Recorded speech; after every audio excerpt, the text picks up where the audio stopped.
Bonsoir à tous et bienvenue à cette nouvelle semaine Equinox Soir, votre décryptage quotidien de l'actualité de lundi à vendredi entre 19h et 21h avec une pause spéciale à 20h pour le journal le plus attendu du Equinox Télévision par Cédric Nouffelé. Voilà 2 semaines que l'école a repris au Cameroun malgré la crise sanitaire qui prévaut depuis bientôt 3 mois. Une reprise des cours dans l'enseignement primaire et secondaire qui concernait seulement les classes d'examen.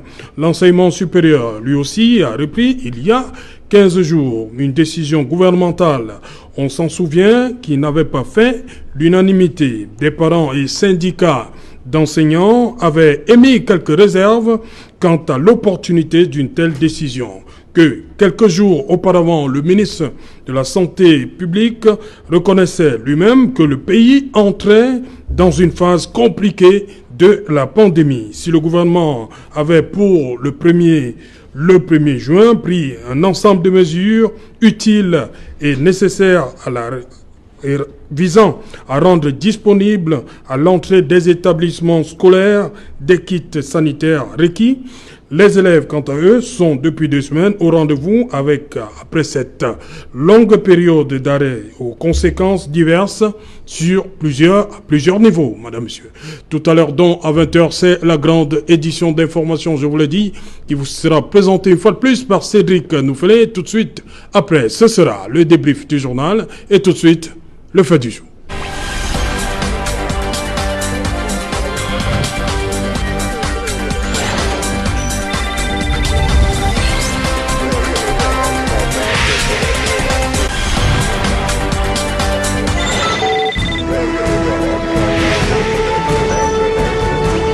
Reprise des classes et Covid, état des lieux 2 semaines après. Pour en parler, nous avons un convié pour ce thème ici à Douala et Yaoundé.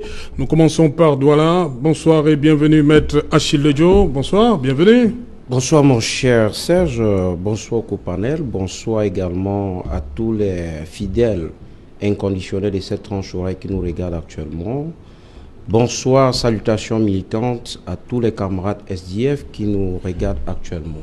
Voilà, vous l'avez dit, vous êtes d'abord avocat et aussi vous portez les couleurs du social-démocratique. Je suis le conseiller juridique du SDF pour la région du littoral. Vous êtes parent également. Justement. Voilà. En face de vous, docteur Patrick Griffoué. Bonsoir, bienvenue. Bonsoir Serge Alain, bonsoir à mon copanéliste ainsi qu'à ceux qui sont en multiplex et bonsoir aux milliers d'auditeurs de Equinox Soir.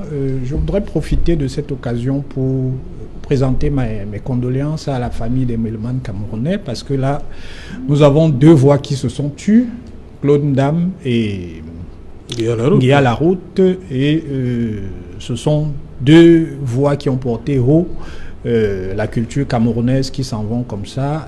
Le RDPC par ma voix salue ces icônes de la musique camerounaise. Ok, voilà, nous allons donc prendre tout de suite la direction de Yaoundé où nous attend Flore Mboussi. Bonsoir Flore, bienvenue sur le plateau.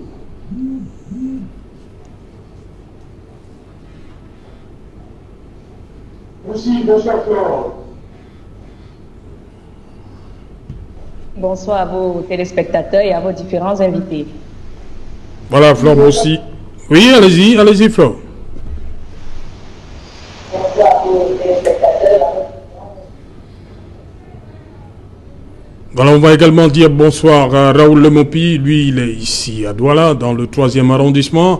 Raoul Lemopi, enseignant de philosophie au lycée de Nilon, Brazzaville, comme je l'ai dit, dans le 3e arrondissement de Douala. Bonsoir Raoul, bienvenue.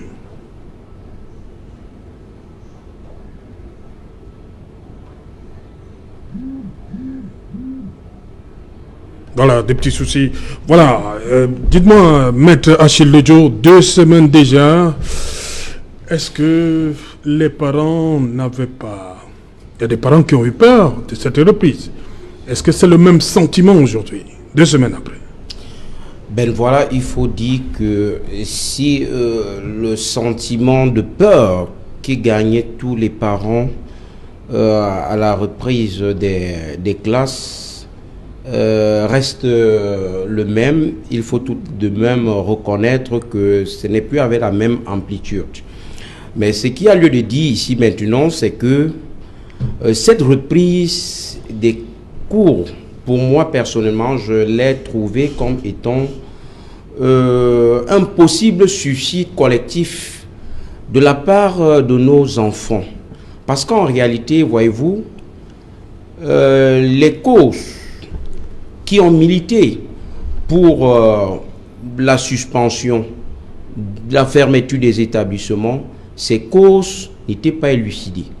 Il était de bon ton que l'on essaye de rentrer sur le terrain de la pratique pour pouvoir prendre des mesures comme celles visant la reprise des cours au 1er juin 2020. Parce qu'en réalité, voyez-vous, l'enfant que nous envoyons à l'école sous ces conditions était encore ou est encore exposé à de nombreuses, de nombreux cas où alors est exposé vraiment à une contamination plus forte de cette affaire qui tétanise le monde entier.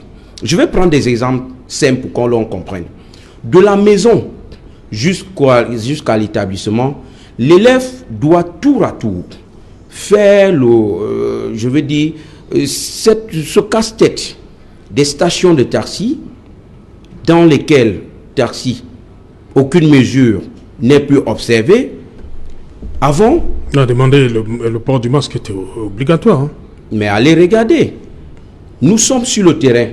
Moi, avant de venir sur une chaîne comme celle-ci, en fait, avec ma casquette politique, je suis sur le terrain chaque jour.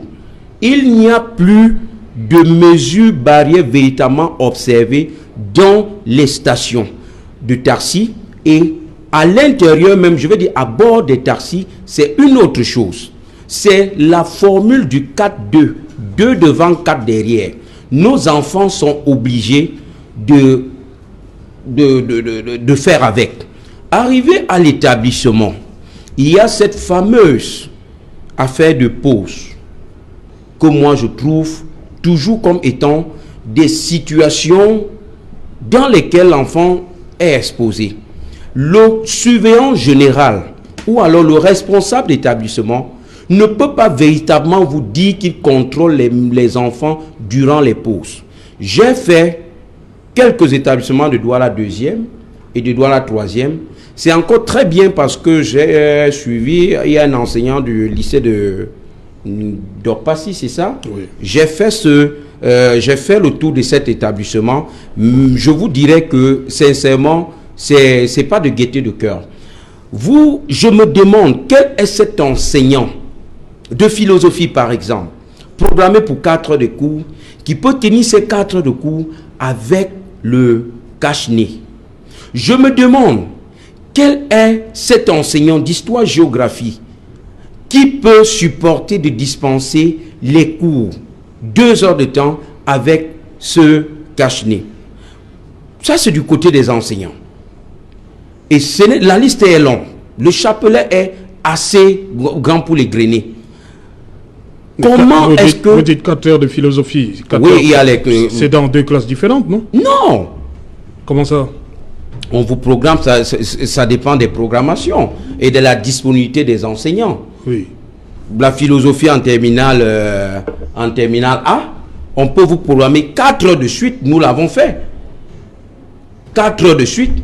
Je suis allé dans un établissement privé laïque de Douala 3e. J'ai trouvé véritablement plus de 30 par classe.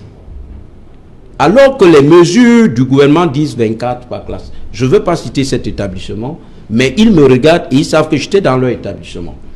Plus de 30 par classe. Pendant la pause, là-bas, les cours finissent à 14h25. Il n'y a plus de pause, si oui, une pause de 15 minutes qu'on accorde aux enfants. Durant les 15 minutes, un enfant peut s'approcher d'une autre question, de lui demander, bon, peut-être je t'ai pas à la page, peut-être je n'ai pas suivi ceci, est-ce que tu peux mieux m'expliquer, toi qui semble peut-être comprendre la matière que nous autres, ainsi de suite. comment ça se passera-t-il? Et là, j'attire l'attention de la DEC, de l'OBC, sur le fait que vous devez prendre des mesures conséquentes relativement à la correction des copies. Ok. C'est très important ce que je dis. Merci, maître. Nous avons convié à ce débat aujourd'hui deux enseignants, un du supérieur, il est à ma gauche, docteur Patrick Rifoué, et on va revenir à Raoul Lemopi, que je vois, il est déjà Raoul Lemopi dans un instant, et aussi on a convié un inspecteur pédagogique de sciences de la vie et de la terre, monsieur Samuel Gamo, qui va intervenir également. D'abord vous, au niveau du supérieur, comment ça s'est passé le premier jour? Comment ça se passe jusqu'à ce jour au niveau de l'université de Douala? Écoutez, les cours se passent bien. Il n'y a aucune alerte. J'ai moi-même repris les cours déjà la semaine dernière. Et pour les effectifs importants, ils ont été morcelés en sous-groupes de sorte à pouvoir respecter la distanciation sociale. C'est un enjeu majeur dans nos universités parce que nous n'avons pas bénéficié des mêmes facilités que dans le secondaire, attendu que tous les effectifs sont revenus au même moment. Donc, à l'université, tout le monde a repris. Tout le monde a repris, contrairement au secondaire et au primaire où n'étaient concernées que les classes d'examen. Les institutions universitaires se sont dotées d'un certain nombre de dispositifs pour permettre de faire barrière au Covid-19, kit de dispositif de lavage des mains, thermoflash, ainsi de suite. Donc, jusque-là, il n'y a pas de suicide collectif à l'université de Douala. Il n'y a pas d'abattoir dans les lycées de la ville de Douala ou dans d'autres lycées du Cameroun parce que on se souvient que au moment où le gouvernement avait pris la mesure qu'il faut saluer de renvoyer les enfants à l'école, il était pratiquement seul sur cette ligne-là. Toutes les formations politiques et un syndicat avaient émis de fortes réserves et on avait entendu des phrases comme « vous menez les enfants à l'abattoir ». On a entendu ici « c'est un suicide collectif ». Bon, rendu à 2 semaines, on peut faire un point d'étape. J'attends toujours de voir les premiers signaux du suicide collectif. J'attends toujours de connaître combien d'étudiants, combien d'élèves ont été menés à l'abattoir parce que, bon, l'abattoir, on abat en série. Je suppose qu'en 14 jours, nous devons déjà avoir les premiers résultats. Les résultats qu'il y a, c'est que les parents qui avaient de l'appréhension lors de la première semaine ont fini par envoyer leurs enfants à l'école, ce qui fait que ce soit au secondaire ou au primaire. Donc les parents qui étaient réticents le 1er juin, la deuxième semaine, ils ont envoyé les enfants. Les parents qui étaient réticents au 1er juin ont renvoyé leurs enfants à l'école. Aujourd'hui, dans la plupart des établissements, pour les effectifs concernés, on approche des 100% de présence. Donc, il faut saluer le gouvernement qui a eu le courage de prendre la décision de renvoyer les enfants à l'école. Je voudrais, avant de passer la parole à ceux qui sont de l'autre côté, remettre tout ça dans un contexte. Le 17 mars, le gouvernement avait pris la décision de suspendre les cours. Nous étions dans une situation où on découvrait une maladie, on la connaissait très mal et on a... Il y a eu un mimétisme. Voilà, il y a eu un mimétisme. On a agi quelque peu par mimétisme parce que c'était les mesures que tout le monde prenait. Je tiens à vous rappeler que, par exemple, dans les années 30, au Cameroun, pour faire face à la méningite, on utilisait les masques, les mêmes masques qu'on utilise aujourd'hui pour faire barrière au Covid.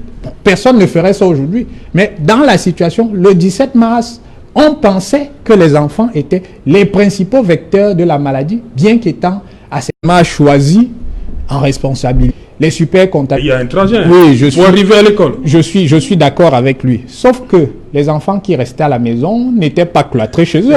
Donc, les risques qu'ils encourent sur le chemin sont les mêmes risques qu'ils encouraient dans les quartiers. Ils sont même moindres que ceux que certains encouraient parce qu'il y a des enfants qui étaient devenus commerçants dans l'intervalle. Donc, je pense qu'il était urgent de renvoyer les enfants à l'école. On se rend bien compte que l'hécatombe que certains avaient prédit n'a pas eu lieu. Les enfants sont en train de préparer les examens avec sérénité et je salue encore le gouvernement qui a choisi de ne pas écouter les oiseaux de mauvais augure qui ne voulaient absolument pas que les enfants rentrent à l'école. Voilà, Raoul Lemopi, je rappelle, vous êtes enseignant de philosophie au lycée de Nilon, Brazzaville. Raoul Lemopi, vous avez repris également le chemin des classes, hein. Vous êtes enseignant de philosophie, vous tenez les classes de terminale, vous préparez ces enfants au baccalauréat. Quel est votre premier le sentiment qui vous anime après deux semaines de cours?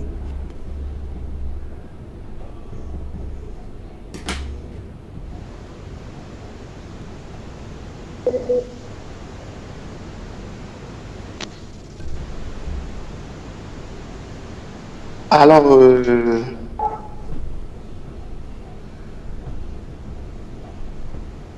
merci de me passer la parole. Je voudrais profiter, n'est-ce pas, de la tribune qui m'est faite pour dire bonsoir et toute ma mobilisation à tous les camarades qui aujourd'hui s'activent sur le terrain pour travailler à ce que les choses se déroulent dans les normes, mais aussi et surtout à nos leaders syndicaux qui ont eu à attirer l'attention du gouvernement sur les dangers de l'approche qu'ils ont eu à choisir, particulièrement le camarade Kafo et le camarade Aswatou du SINAES, le syndicat national autonome de l'enseignement du secondaire.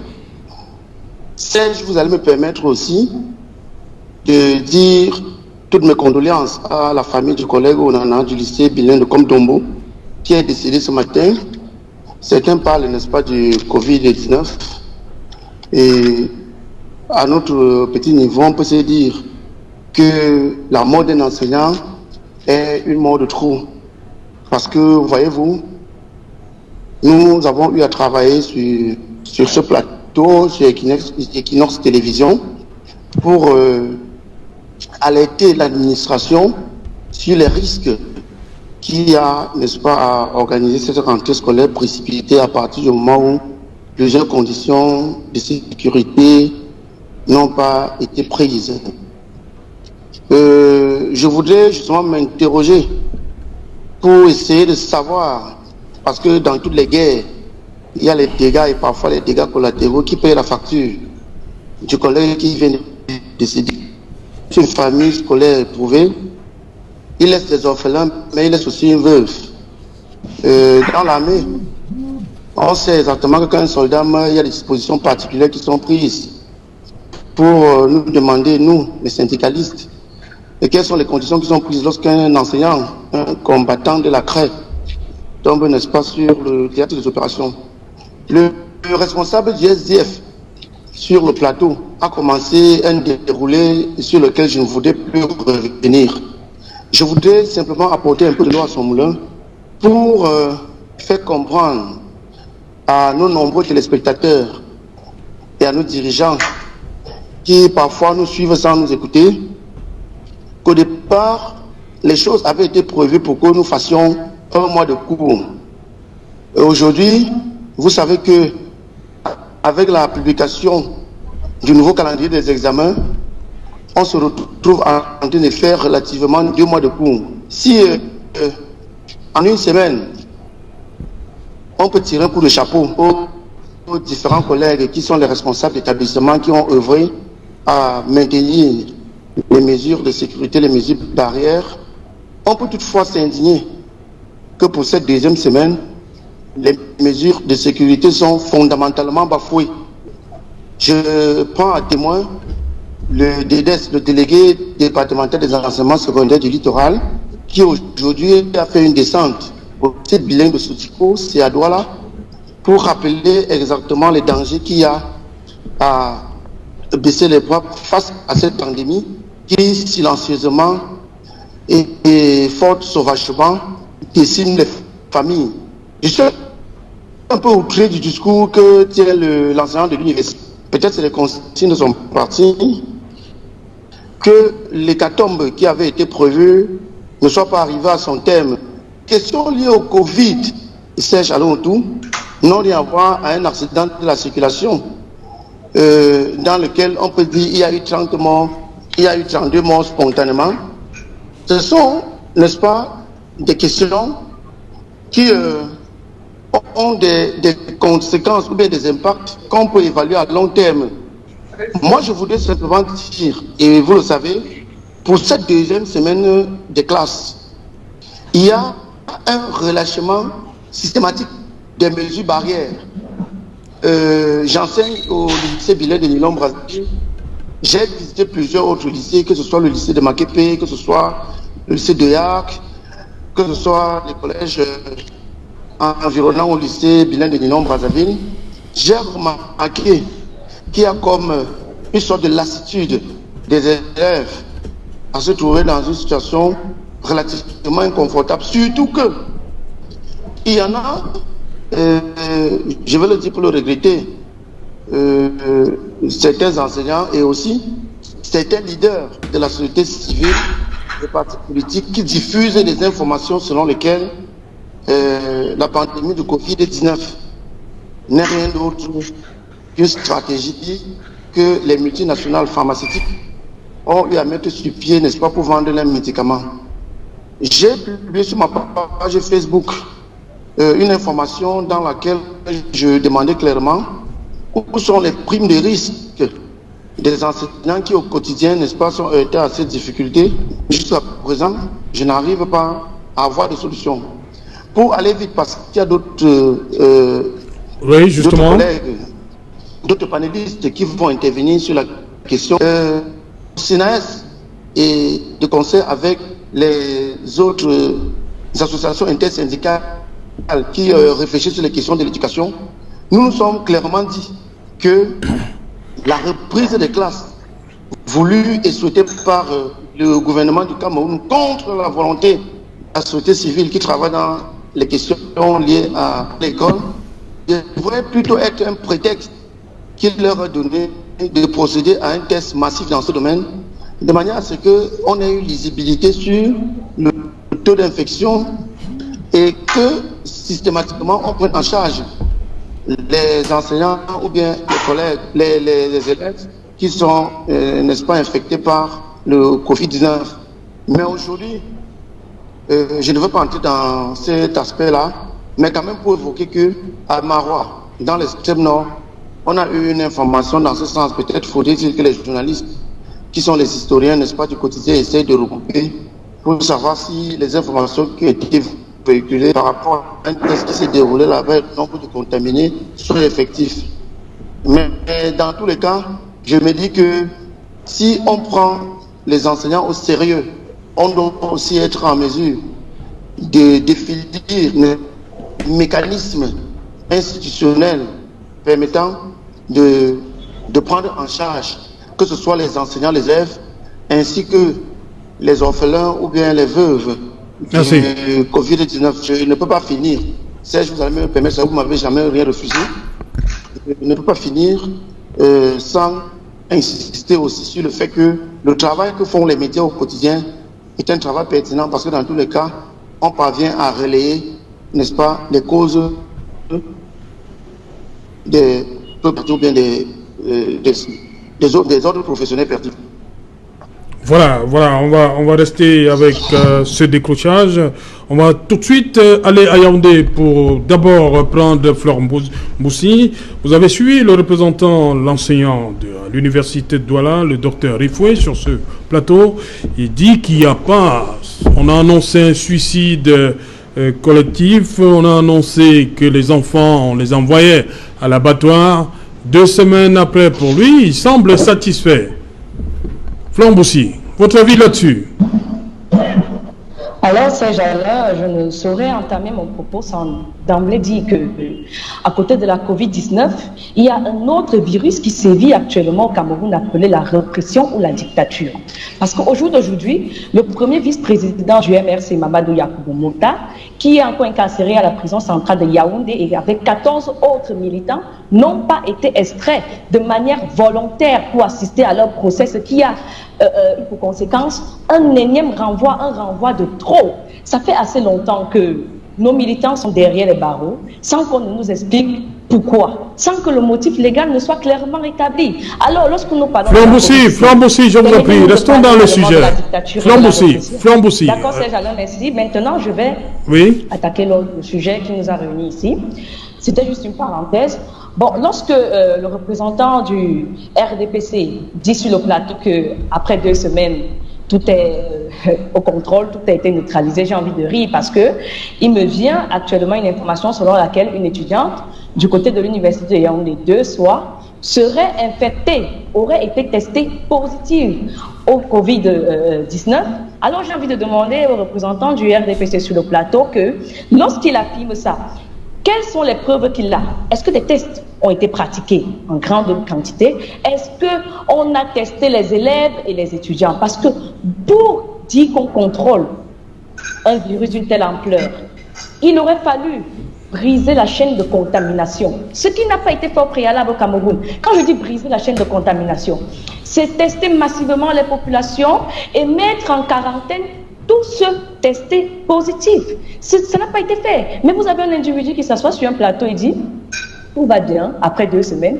Alors qu'on nous dit à l'université de Yaoundé 2, soit une étudiante a été testée positive. Et elle a été en contact avec ses camarades qui sont rentrés normalement chez eux et sont allés retrouver leur famille, leurs amis, etc. Et lorsque ce dernier dit que les jeunes ne contaminent pas, j'aimerais aussi savoir... est-ce que le fait que les jeunes ne contaminent pas a été établi à 100%? Parce que même si les jeunes ne contaminent pas, comme il le dit, il y a les vêtements de ces élèves-là qui comptent. Parce que le virus, on l'a dit, on l'a répété, même dans les chaînes internationales, le virus vit sur les vêtements. Le virus vit sur les vêtements. Et lorsque ces enfants rentrent, quittent l'enceinte de l'établissement et arrivent chez eux, sont en contact avec un nombre incalculable de personnes, c'est-à-dire du chemin du retour jusqu'à leur domicile. Il ne faut pas prendre ces choses à la légère. Il ne s'agit pas d'une guéguerre entre le pouvoir illégitime de Yaoundé et le MRC ou je ne sais pas qui d'autre. Il s'agit de rétablir la vérité. Les enfants sont exposés. Aujourd'hui, on nous parle d'un cas positif à l'université de Yaoundé de soi. Vous ne savez pas avec combien d'étudiants cette fille a été en contact. Et ces étudiants qui sont rentrés retrouver leur famille. La situation est suffisamment grave pour qu'on arrête des affabulations. La situation est suffisamment grave pour qu'on arrête de mentir en Mondovision pour faire plaisir, je ne sais pas à qui d'ailleurs. Il faudrait qu'on soit sérieux avec cette question. Parce que c'est des vies humaines que ça engage. Les hôpitaux au Cameroun ne sont pas assez équipés pour recueillir tous ces malades. Si on arrive à un pic assez élevé, vous pensez que les hôpitaux qui sont très mal équipés d'ailleurs, pourront encaisser le choc. Enfin, je vais dire, pour terminer, parce que je ne veux pas être long. Oui, merci. Vous savez, moi j'ai toujours un problème avec les gens. Il faut dire la vérité. Si beaucoup de personnes ne se testent pas aujourd'hui, c'est parce que dans les hôpitaux, parfois vous arrivez, on ne vous reçoit pas, parce que c'est saturé. Et lorsque on dit non, il n'y a pas de test 2 semaines après la rentrée. Les 10 000 cas, ou les 6 000 cas dont on parle là sur Twitter, est-ce qu'on a la véracité de ce que ces cas ne viennent pas des élèves qui sont repartis à l'école ou des étudiants? Est-ce qu'on a pris la peine de vérifier que ces nombreux cas qui ne font qu'augmenter au jour le jour n'ont rien à voir avec la reprise des cours? C'est de ça qu'il est question. Il faut rétablir des vraies statistiques avant de faire des affirmations gratuites. Il faut rétablir les vraies statistiques. Il faut nous dire si les nouveaux cas n'ont rien à voir avec la reprise des cours. Là, on sera tous d'accord pour dire ça fait 2 semaines, il n'y a rien eu. Mais ce n'est pas le cas, personne n'en a la preuve. On est là dans un circuit, on est là en train de dire non, tout va bien. Et tout va bien, depuis 38 ans, tout va bien. Mais rien ne va en réalité. C'est ça la réalité. Rien ne va. Tout va bien, mais rien ne va. Alors il faut arrêter de mentir. Pour une fois, il faut dire la vérité. Je sais qu'au RDPC, le mensonge, c'est le sport favori. Mais pour une fois, quand on a affaire à une pandémie d'une telle ampleur, il faut être un peu sérieux. Voilà, merci. Merci Flamboussi. On va rester à Yaoundé. Samuel Gamo, je crois qu'il a son mot à dire. Samuel Gamo, je rappelle qu'il est inspecteur. Il a été inspecteur pédagogique des sciences de la vie et de la terre pendant longtemps, enseignant pendant longtemps. Il est à la retraite aujourd'hui. Samuel Gamo, dites-moi, vous avez écouté les différents avis, vous, de votre posture, 2 semaines après. Le gouvernement a-t-il eu raison Autant de demander aux enfants de reprendre les cours.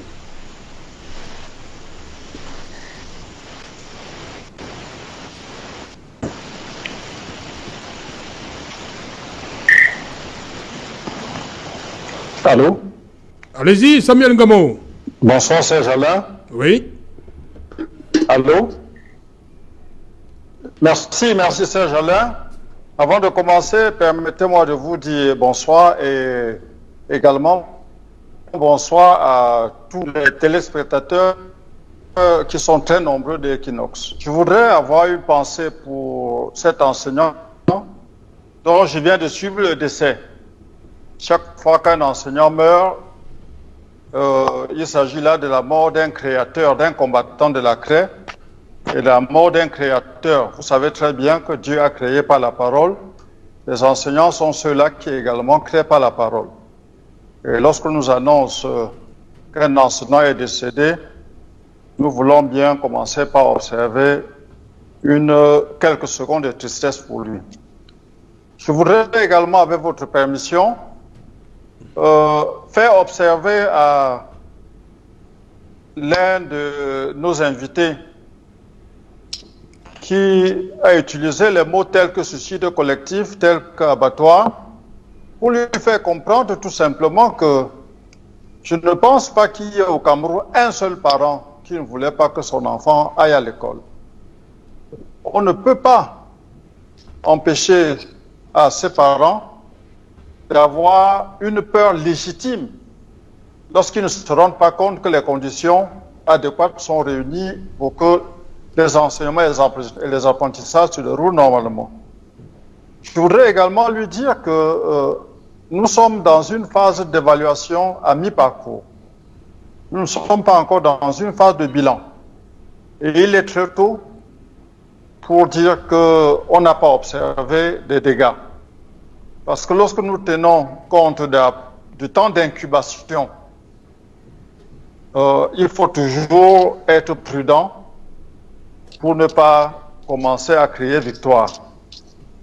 Je voudrais, après ces préalables, Serge Alain, entrer dans le vif du sujet. L'État a-t-il eu raison de demander aux apprenants de reprendre les cours ce 1er juin? Je voudrais avec vous faire un état de lieu. J'ai eu le temps de faire le tour de quelques établissements secondaires de la ville de Yaoundé et je peux vous dire que globalement, au niveau des responsables d'établissement, il y a une prise de conscience par rapport aux dangers présentés par la COVID-19. Cette prise de conscience s'observe par l'organisation des fréquentations. Nous avons observé, je fais l'état des lieux, on a déjà divisé les élèves en plusieurs groupes. Contrairement au module courant, nous observons cette fois-ci que certains élèves ne vont pas en classe, ne fréquentent pas tous les jours. On a créé plusieurs groupes. Certains vont à l'école le lundi, le mercredi, et d'autres prennent le relais le mardi, le jeudi et peut-être le vendredi.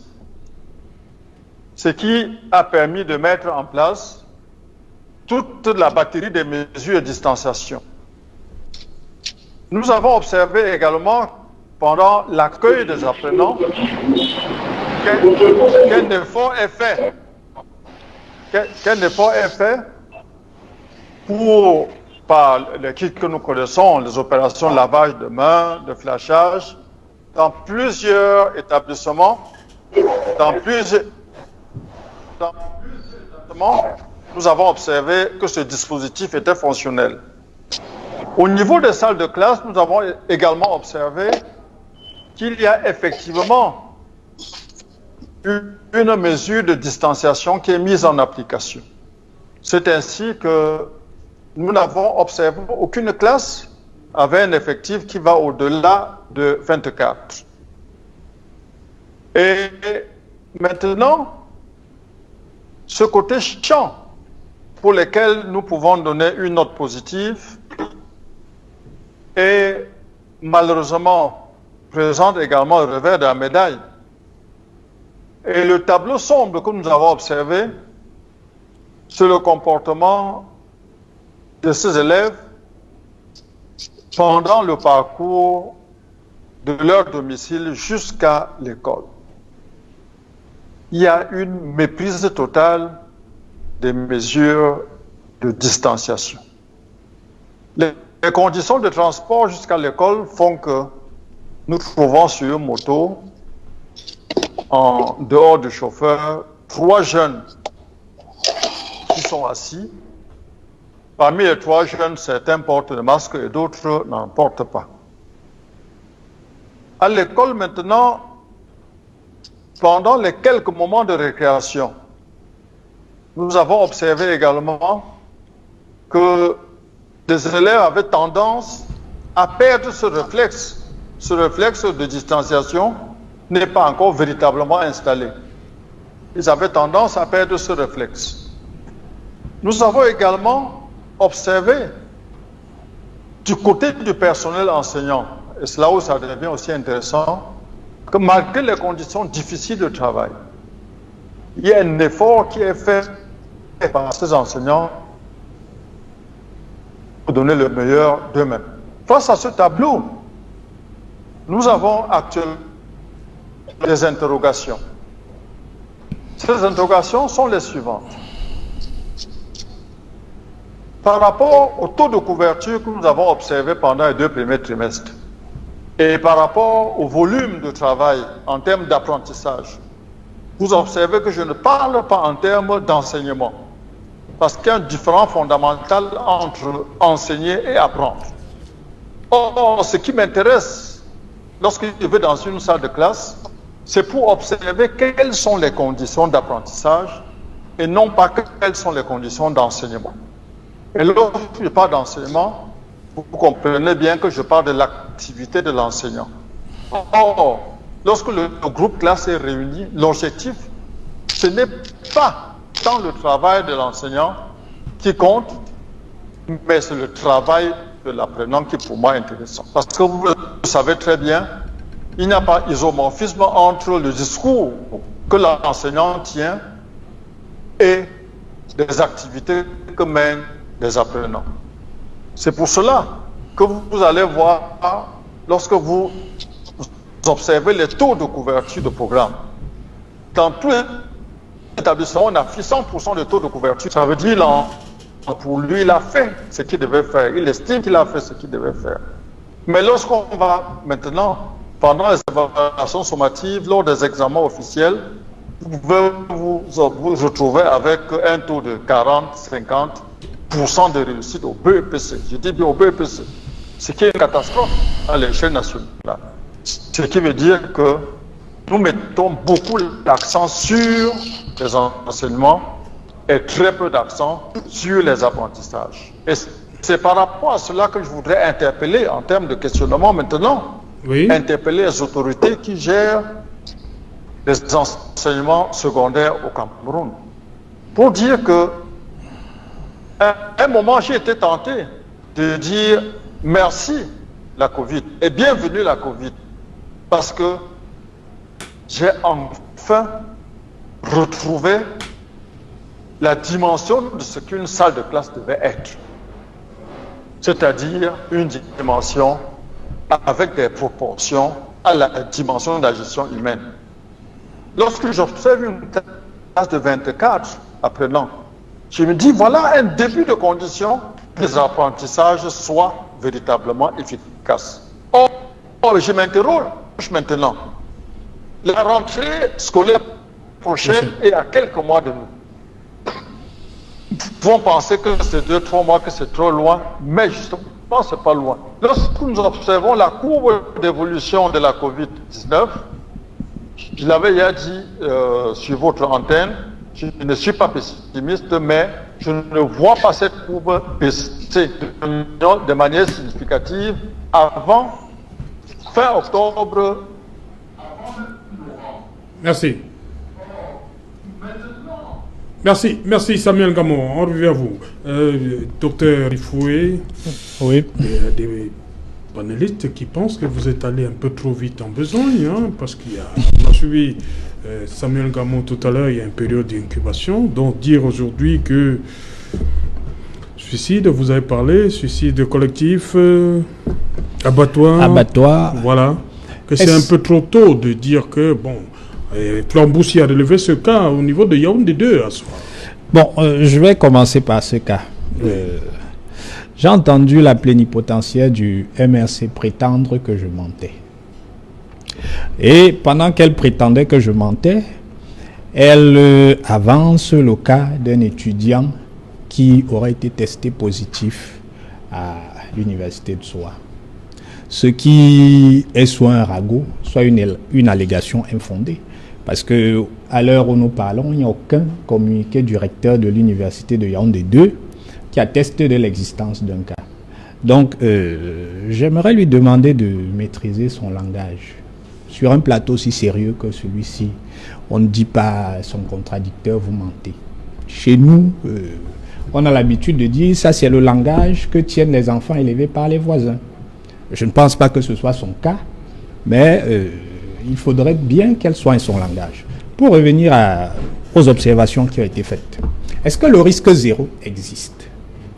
Le risque zéro n'existe pas. Lorsque vous êtes un spécialiste de la syndinique, qui est la science des risques, on vous dit que vous pouvez mitiger un risque, mais il ne sera jamais, sa probabilité ne sera jamais de zéro. Il s'agit de le réduire. Autrement dit, les mesures qui ont été prises par le gouvernement ne peuvent pas empêcher dans l'absolu qu'il y ait quelques cas de contamination.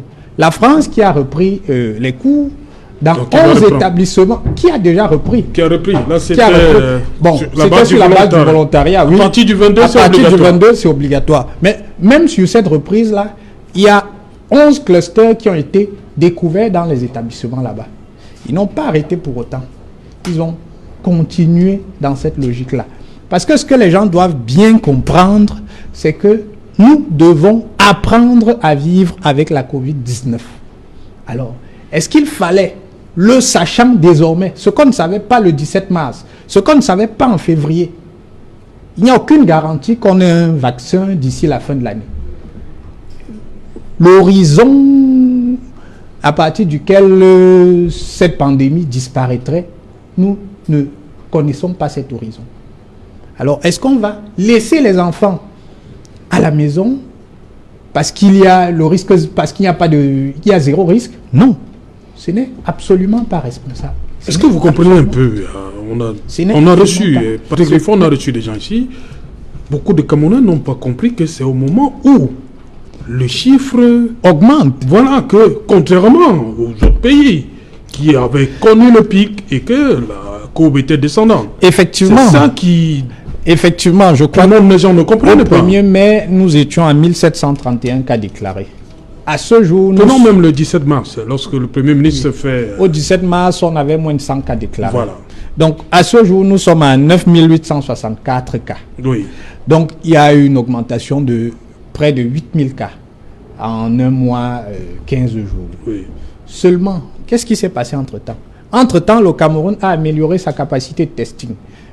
Il ne vous a pas échappé que nous avons acquis plus de 100 000 tests récemment, en plus des 39 000 tests qui étaient déjà. Et je crois que le MinSanté avait fixé comme objectif de porter à 50 000 tests au 15 février. Voilà, les tests qui étaient effectués. C'est intéressant. On va revenir là-dessus parce que c'est l'heure du journal. Madame, monsieur, il est là. Cédric Noufélé.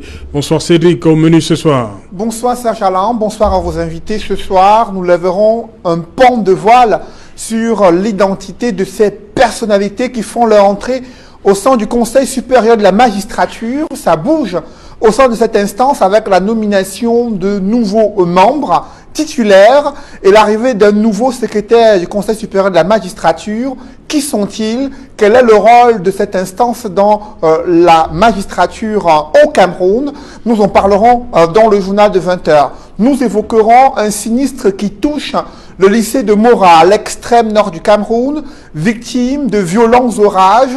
Plusieurs bâtiments sont sans toit aujourd'hui et des élèves ont eu du mal à poursuivre les cours en plein troisième trimestre à quelques semaines des examens de fin d'année. C'est une situation bien inquiétante. Nous ferons le point dans le journal de 20h. Nous parlerons également ce soir de la progression de la pandémie de Covid-19.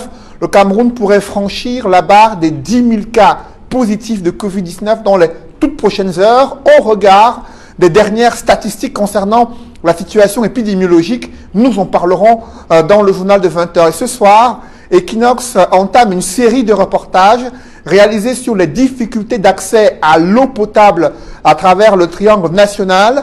Vous verrez dans le journal de 20h comment le château d'eau du Cameroun meurt de soif et la station balnéaire est confrontée à une grave pénurie d'eau potable.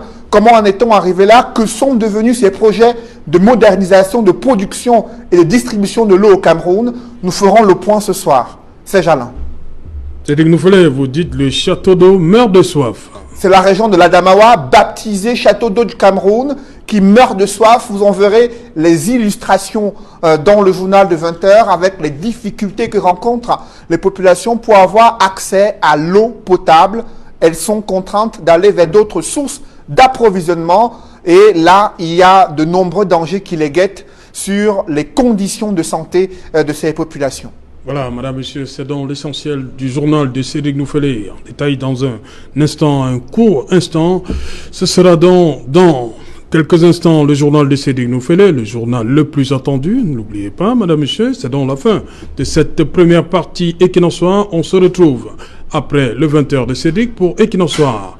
Deuxième partie, le temps du débrief, toujours en compagnie de nos invités, et à Douala et à